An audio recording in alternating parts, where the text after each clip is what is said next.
تو اب آپ جب ہوٹل سے نکلیں تو انتہائی ندامت کے ساتھ اور اپنے یعنی آپ کو گناہگار سمجھتے ہوئے اور اس کے ساتھ ساتھ اللہ کا شکر بھی ادا کرتے ہوئے، میں تو اس قابل نہیں تھا، اور یعنی کہ میرے گناہ اتنے زیادہ اور میری نافرمانیاں اتنی زیادہ، میں نمازوں کے اعتبار سے بھی گناہگار اور قرآن کے اعتبار سے بھی، تلاوت کے اعتبار سے بھی، ذکر عبادت، ماں باپ کے ادب کے اعتبار سے بھی، اور رشتہ داریوں کے حقوق کے اعتبار سے بھی، پڑوسیوں کے حقوق کے اعتبار سے بھی، اور معاملات کے اعتبار سے بھی، لیکن اللہ نے مجھ پہ بڑا فضل کیا ہے، کرم کیا۔ اب اس کے گھر کی طرف قدم بڑھتے چلے جائیں اور اپنے آپ سے یہ باتیں ہوتی چلی جائیں، اور ندامت کے آنسو ہوں، اور یعنی کہ تلبیہ بھی زبان پہ جاری ہو۔ تلبیہ جب پڑھنا ہے تو اس کا اگر میننگ کر لیا جائے، یعنی معنی دل میں ہوگا تو کہ لبیک اے اللہ جی میں حاضر ہوں، لبیک اے اللہ میں حاضر ہوں، اللہم لبیک اے اللہ جی میں حاضر ہوں، لبیک لا شریک لک لبیک اے اللہ جی آپ کا کوئی شریک نہیں، آپ کا کوئی ثانی نہیں، آپ کی ذات میں صفات میں کوئی آپ کا شریک نہیں ہے۔ یہ پڑھتے ہوئے جب جائیں گے تو اس میں بڑا جو ہے مزہ بھی آئے گا، انوارات بھی آئے گا۔ تو اب ہم سارے کے سارے جو ہے نا وہ جا رہے ہیں حرم کی طرف، جو ہے وہ بڑے ہی اہتمام کے ساتھ جو ہے وہ یعنی کہ باب عبداللہ کی طرف سے اب آپ اندر جائیں گے۔ آپ نے احرام باندھا ہوا ہے تو آپ کو جانے دیا جائے گا، اگر آپ نے احرام نہیں باندھا ہوا تو وہ پھر آپ کو روک دیں گے۔ تو چونکہ ابھی تو ہم عمرے کے لیے جا رہے ہیں تو اس لیے وہ ہمیں جانے دیں گے۔ تو اب آپ یہی تلبیہ پڑھتے ہوئے اور نظریں نیچی کرتے ہوئے اور کوشش کریں کہ آنکھوں سے آنسو رواں ہوں اور دل ندامت سے جھکا ہوا ہو اور اپنے گناہوں کا بوجھ ہمارے سر پہ ہو اور اللہ کی نافرمانیاں ہمارے سامنے ہوں، توبہ کرتے ہوئے، استغفار کرتے ہوئے اب ہم ہر بیت اللہ کی طرف قدم بڑھاتے چلے جائیں۔ یہ صحن جو ہے یہ کافی بڑا ہے۔ اب اس صحن سے جب آپ عمارت کے اندر داخل ہوں گے تو اس میں یہ ہے کہ آپ جب اپنی چپل یا جوتا وغیرہ اتار لیں گے تو اس میں بہتر تو یہی ہے کہ یہیں سے ہی آپ کوئی ایسی تھیلی بنا کے لے کے جائیں جس میں آپ اس جوتیوں کو محفوظ کر کے، تو ایک وہ شولڈر بیگ آتا ہے، اگر وہ ہو تو بہت ہی اچھی بات ہے کہ آپ میں سے کسی یعنی مرد نے یا عورت نے وہ شولڈر بیگ پہنا ہوا ہو تو وہ جوتی جو ہے وہ اسی شولڈر بیگ کے اندر ڈال کے تو رسی کھینچ کے اس کا منہ بند کر کے تو وہ شولڈر بیگ ڈال لیا جائے۔ اس میں آسانی یہ ہے کہ اگر آپ یہ نہیں کرتے، آپ نے جب طواف اور سعی کرنے کے بعد فارغ ہونا ہے تو آپ بہت دور سے نکلیں گے، یہ جوتی آپ نے ادھر رکھی ہوئی ہے اور نکلیں گے آپ وہاں سے۔ اچھا اگر آپ وہاں سے نہیں نکلتے تو پھر وہاں سے آپ کو مستقل سارا سفر کر کے دوبارہ اس جوتیوں کے پاس آنا پڑے گا۔ تو اس لیے بہتر تو یہی ہے کہ یہیں سے ایک تھیلی بنا لی جائے جس میں جوتیوں کو رکھنے کا انتظام ہو۔ تو اب آپ جو ہے وہ حرم کے اندر داخل ہو چکے ہیں، تو بیت اللہ جو ہے یہ اس کے ارد گرد کا جو صحن ہے اس کو مطاف کہا جاتا ہے۔ تو کوشش کیجئے کہ اپنی نظروں کی آپ یہاں حفاظت کرنی ہے کہ نظریں بیت اللہ سے ابھی نہ ٹکرائیں۔ ابھی آپ بیت اللہ کو یعنی نظر تو آ رہا ہوگا لیکن اپنی نظریں اتنی نیچے رکھیں کہ بیت اللہ کو نہ ٹکرائیں۔ ٹھیک ہے، آپ ندامت کے ساتھ نظریں نیچی کرتے ہوئے آپ نیچے اتر جائیں۔ جب آپ نیچے اتر جائیں تو راستے سے تھوڑا سا ہٹ کے تو جیسے ہی بیت اللہ کی طرف نظر پڑے تو سب سے پہلے بسم اللہ اللہ اکبر، بسم اللہ اللہ اکبر کہہ کر اب آپ دعا مانگیں گے۔ اب آپ نے دعا مانگنی ہے، وہ جو حدیث پاک ہے جس کا مفہوم ہے کہ جب بیت اللہ کے اوپر پہلی نظر پڑے گی اس وقت آپ جو بھی دعا مانگیں گے اللہ پاک قبول فرمائیں گے۔ یہ اللہ کی مہمانی ہے۔ یہ دیکھیں ہم کسی کے گھر مہمان جاتے ہیں وہ ہمیں ویلکم کہتا ہے، تو یہ اللہ کی مہمانی ہے کہ اللہ یعنی کہ آپ کا رکھتے ہی آپ دعا بھی پڑھیں، اللہم افتح لی ابواب رحمتک، اسی طرح بسم اللہ والصلاۃ والسلام علی رسول اللہ۔ اب آپ نے جو دعا مانگنی ہے اس میں بے شمار اپنے دل کی حاجات، ہر آدمی کی اپنی اپنی حاجت ہے، وہ مانگ سکتا ہے. تو اس میں ایک یعنی میں جو مانگتا ہوں وہ میں بتا دیتا ہوں کہ اللہ میں آج کے بعد جو بھی دعا کیا کروں تو قبول کر لیا کر. ٹھیک ہے نا؟ تو ایک مطلب ذرا میرے لیے آسانی ہو جاتی ہے کہ اس وقت بعض اوقات ہوتا یہ ہے کہ وہاں رش ہوتا ہے، زیادہ کھڑا نہیں ہونے دیتے، زیادہ لمبی دعا نہیں مانگنے دیتے. تو جتنا ممکن ہو سکے راستے سے ہٹ کر دعا مانگی جا رہی ہو بیت اللہ کو دیکھے اور یہ استحضار کے ساتھ کہ میں اللہ کے سامنے کھڑا ہوں، بیت اللہ کے سامنے کھڑا ہوں، جو ہے اللہ کی یہ بڑی نعمت مجھے مل گئی ہے کہ میں بیت اللہ کے سامنے ہوں. اور جیسے ماں باپ کو دیکھنا عبادت ہے، اسی طرح بیت اللہ کو صرف دیکھنا عبادت ہے. اگر ہم ناظرین کے لیے ہے اگر یہ مسجد کا ایریا ہے تو اگر ہم اس میں اعتکاف کی نیت کریں، یہ تو بہت ضروری ہے، یہ تو بالکل کرنی چاہیے حضرت، یہ تو لازمی کرنی چاہیے تاکہ ہمارا جو وقت وہاں گزرے گا وہ اپنا اس نیت سے بھی ہمیں اجر ملے گا کہ ہم نے اعتکاف کی نیت کر لی. اب آپ جب دعا مانگ لیں تو آپ تھوڑا سا وہاں دیکھیں گے کہ وہ سارے لوگ ایک رخ پہ جو ہے نا وہ گھوم رہے. ٹھیک ہے نا؟ تو آپ بھی جو ہے نا وہ اسی رخ پہ ہی ان کے ساتھ ساتھ چلنا شروع ہو جائیں. اچھا، اب ایک جگہ پہ آپ دیکھیں گے کہ بھی بہت مجمع لگا ہوا ہے اور بہت رش ہے اور لوگوں کو جو ہے نا وہ بڑا وہ ہجوم سا لگا ہوا ہے. تو وہ آپ یہ سمجھ لیجئے کہ اب حجر اسود آ گیا ہے، اب حجر اسود کے قریب میں پہنچ گیا. تو یہیں سے چونکہ ہمارے طواف کا آغاز ہوگا تو اب یعنی کہ اب آپ جیسے ہی حجر اسود پہ پہنچے تو آپ رائٹ سائڈ پہ دیکھیں گے تو آپ کو ایک سبز رنگ کی لائٹ سی نظر آئے گی. وہ انہوں نے لگائی ہوئی ہے تاکہ عام آدمیوں کو یہ سمجھ آ سکے کہ یہاں سے آپ اپنے طواف کا آغاز کریں گے. تو رائٹ سائڈ پہ آپ کے وہ لائٹ ہوگی، لیفٹ سائڈ پہ آپ کے حجر اسود ہوگا. تو جیسے ہی آپ یہاں پہنچیں گے آپ سب سے پہلے بیت اللہ کی طرف کو بڑھ کر اس کا استقبال کریں گے، ایسے ہی جیسے دور سے ہی بسم اللہ اللہ اکبر. تو ایک دفعہ آپ نے یہ استقبال بیت اللہ کا کر لیا. اب آپ نے فوری طور پر دوسری دفعہ پھر آپ نے بیت اللہ کو دیکھ کر بسم اللہ اللہ اکبر کہہ کر ہاتھوں کو چوم لینا ہے. تو یہ استلام آپ نے پہلا کر لیا. اب چادر جو ہے وہ آپ نے یہ بازو مہنگا کر لینا ہے اور چادر جو ہے وہ نیچے سے ادھر بازو کے نیچے سے آپ نے ادھر کو لے جانی ہے. تو یہ عمل کرنا ہے اور اسی طرح آپ نے اب بیت اللہ کا طواف شروع کر دینا ہے. ایک مرتبہ آپ نے یہ بتایا کہ ہاتھ پہلی مرتبہ بیت اللہ کا کر لیا، بیت اللہ کی طرف کر کے اور ان کو ہاتھوں کو چوما اور یہ آپ نے بیت اللہ کا استقبال کیا.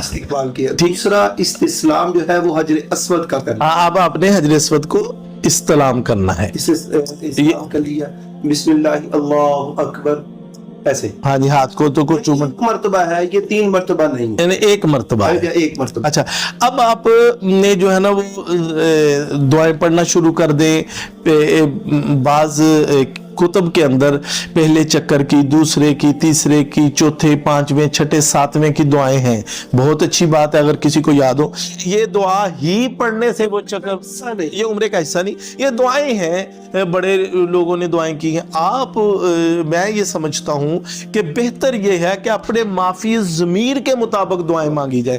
اللہ کی رحمت سامنے ہے، بیت اللہ ہے، اور اب آپ مطلب بشکل نماز کے اندر ہیں.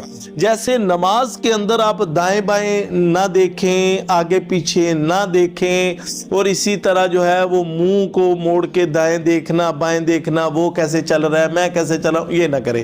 آپ اپنی رو کے اندر، اپنی لائن کے اندر بہت آہستہ سے قدم اٹھاتے ہوئے آپ اس کو بیت اللہ کا چکر لگانا. ایک چیز ناظرین کے لیے کہ جب ہم نے طواف شروع کر دیا ہے تو اس میں ہم نے فرمایا کہ دعائیں مانگنی، تلبیہ اس وقت بند کر. اب وہ بیت اللہ کے دیکھنے تک آپ نے تلبیہ، جیسے ہی آپ نے دعا مانگی بیت اللہ کو دیکھ کر، اب وہ تلبیہ آپ پڑھ سکتے ہیں.